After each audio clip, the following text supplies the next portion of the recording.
Isroil avvaldan aytib kelayotgandi, kecha ayniqsa bu narsa kuchayib ketdiki, o'sha Amerika Qo'shma Shtatlari elchixonalardan ba'zi xodimlarni evakuatsiya qilishni boshlagan edi. Va bugun tunda deymizmi yoki bugun erta tongdanmi Isroil Eronning yadro obyektlariga keng ko'lamli zarbalarni berdi. Hozir bir muxlis yozibdilar, siz bilmaysiz, bir kun oldin radarlarni ko'r qildi ommaviy, shundan keyin hujum qildi deyapti. Hurmatli muxlis, muammo ham shunda-da, ya'ni agar u radarlar ko'r qilinadigan radarlar bo'lsa, unday radarlardan nima foyda? Shunday. Ya'ni Eron yadro masalasida ilg'or bo'layotgan, ilgarilayotgan davlat bu obyektlarni himoya qilishda oqsayotgan bo'lsa, ishoning, bu juda ham jiddiy muammo. Muxtor aka, hozir deyarli hamma raketasi nishonga yetib kelganga o'xshaydi. Ha, ya'ni Eronga beriladigan zarba nazarimda ancha oldin muhokama qilingan qandaydir shu muzokara stolida bo'lgan masalaga o'xshaydi. Ya'ni Eronni yadro quroliga ega bo'lishligi Isroil tarafidan ko'pincha aytiladi, ya'ni Isroil davlatchiligi mavjudligi bilan barobar. Ya'ni yadro quroliga ega bo'lishlik bu Isroil davlatchiligi yo'q bo'ladi yoki unga aynan ekzistensial deydi-yu, ya'ni mavjudlik xavfi yuzaga keladi degan yondashuv avvaldan mavjud bo'lgan va mana shu Ommonda davom etayotgan muzokaralarda nazarimda aynan shu Isroil tomoni ko'proq g'ashini keltirgan narsa Isroilni ishtirok etmayotganligi. Xuddi Rossiya Ukraina mojarosida Rossiya bilan AQSh u masalani birgalikda hal etyapti-yu, lekin Ukraina ishtirok etmayotgandek. Bu yerda ham asosiy masala ya'ni Eronning yadro quroliga ega bo'lmasligi va uning uchun kerak bo'ladigan xatti-harakatlarda Eron bilan AQSh muzokaralari bor, lekin bu xavf paydo bo'lsa, birinchi zarba qayerga bo'ladi?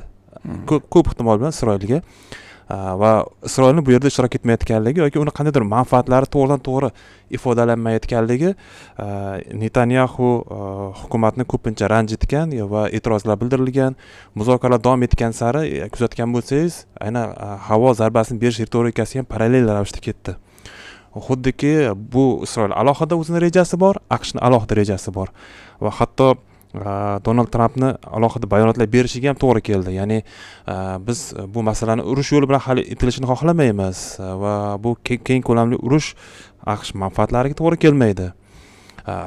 Va aynan shu zarba berilish arafasida ham mana shu kecha bayonotlari chiqdi ijtimoiy tarmoqda va intervyularda aytdiki, biz bu urush yo'li bilan hal etilishini xohlamaymiz va Isroil tarafdan taklif qilayotgan masalalarda, ya'ni biz muzokara yo'li bilan hal etishga ishonamiz, muzokara yaxshi davom etyapti degan bayonotlar berdi. Lekin parallel ravishda o'zini dip korpus vakillarini aynan Iroqdan, Kuvaytdan, yana bir qator arab davlatlaridan olib chiqdiki, ya'ni bu shunday bir xulosa beradiki, voqealarning bunday rivojlanishini ham AQSh ko'zda tutgan, lekin bunda to'g'ridan-to'g'ri ishtirok etmaganligini bayon qilyapti. Lekin bu narsa to'g'ridan-to'g'ri ishtirok etmaganligi bu jarayonlarni to'xtatib qolishga harakat qildi degan ma'noni ham bermaydi.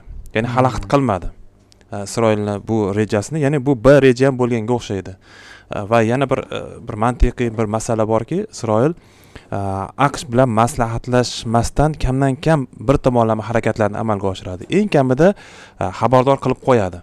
Bu diplomatik korpus vakillarini olib chiqib ketilishi bu bejizga emas, ya'ni bu xabar ularda bo'lgan, faqat Isroil tomonini oxirgi pallagacha ham bunday yo'l tutmasligi muzokaralar jarayoniga salbiy ta'sir ko'rsatishi mumkin degan xulosa bor. Endi ayrim bir boshqacha yondashuv ham yuzaga kelyapti. Ya'ni bu muzokara strategiyalaridan birimi? Bu avvaldan rejalashtirilgan edimi? Agar bunday holat bo'ladigan bo'lsa, bir tarafdan buni ham ehtimoldan chiqarib bo'lmaydi. Ehtimoldan chiqarib bo'lmaydi, lekin bitta taraf borki, muzokaralarda agar xuddiki AQShning bosim quroli Isroil va uning aynan havo zarbalari bo'ladigan bo'lsa, AQShga nisbatan muzokaralardagi ishonch darajasi ham tushib ketadi. Ya'ni uni bu muzokaralarda ikki teng tomon qatnashadi-da. Uchinchi tomonni aralashuv va uchinchi tomon bilan endi agar dabir joiz bo'ladigan bo'lsa, bir shantaj holatlari bo'ladigan bo'lsa, bu o'zaro ishonch darajasiga putur yetkazadi. Ya'ni biz kim bilan kelishishimiz kerak degan masala kelib chiqadi. AQSh bilanmi qanchalik ishonchliisiz degan. Shu masalani keltirib ham chiqaradi. Vaziyatning ikkinchi tarafi bu esa endi agar biz tasavvur qilaylik, Eron AQSh munosabatlari normallashib, yadro obyektlariga kirish imkoniyatlari ochiq, shaffof qilinadigan bo'lsa va AQSh kerak bo'lsa Isroil potensial Eronni xavf kutayotgan davlatlarni inspeksiya qilishlik, o'rganishlikka imkon yaratib beriladigan bo'lsa, bu Isroilni Eronga bo'ladigan zarbadan to'xtatib qoladimi, yo'qmi? Ya'ni AQShni bu yerdagi berayotgan kafolatlari bu ham so'roq ostiga qo'yiladi. Agar bu muzokaralar bilan bir qatorda harbiy harakatlar ham, bu harbiy harakat desa ham bo'ladi, chunki bir suveren davlat ikkinchi suveren davlat hududiga preventiv deb atalgan zarbani beryapti va o'sha harbiylari, rasmiylari va to'g'ri qayd etdingiz, ilm egalari halok bo'lyapti. Va siz savolingizda shu nega olimlar ham endi obyekt bo'ldimi? Ya'ni bu olimlar-ku, ularni ishi bu. Ya'ni qanday natija keltirishdan qat'iy nazar ular ilm bilan shug'ullanadi. Umuman yadro fizikasi bu ilmning bir yo'nalishi.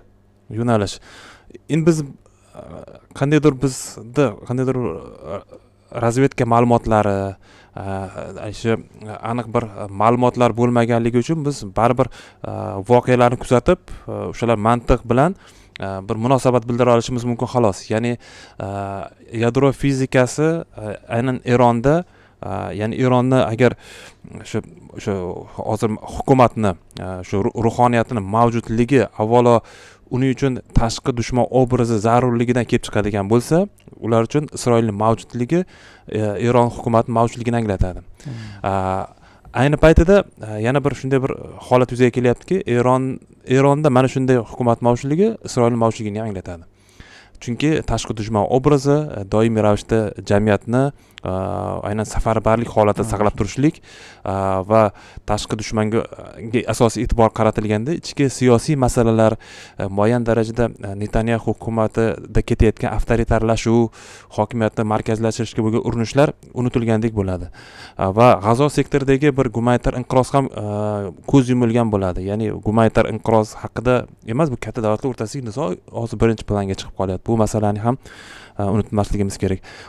Olimlar esa agar u qandaydir bir mafkuraviy maqsadlarga xizmat qiladigan bo'lsa, ya'ni ilm o'rganadi, lekin maqsad bu shu ilmni rivojlantirish, yadro energiyadan tinch yo'llarda foydalanishlik, energetika maqsadlarida foydalanishlik, tadqiqotlar o'tkazishlik maqsadi emas, aynan qurol yaratish va u ko'proq tatbiqiy ko'rinishdagi holat bo'ladigan bo'lsa, bu ya'ni ularga ham xavf yuzaga keltiradi. Ya'ni ularni o'sha Eronni o'sha hozirgi hukumat bilan bir o'ringa qo'yib qo'yadi, bir darajaga qo'yib qo'yadi.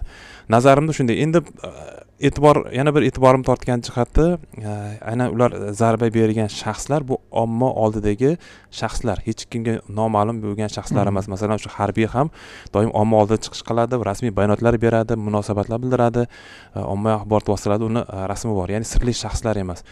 Bu ham bir ikki xil maqsadni ko'zlangan deb o'ylayman. Birinchi o'rinda psixologik bir zarba bu ko'proq va siyosiy zarba. Ikkinchi bu nazarimda bu bilan Eronni yadro dasturi to'xtab qoladi yoki bir shaxsga bog'langan desak, menimcha noto'g'ri fikr bo'lib qoladi.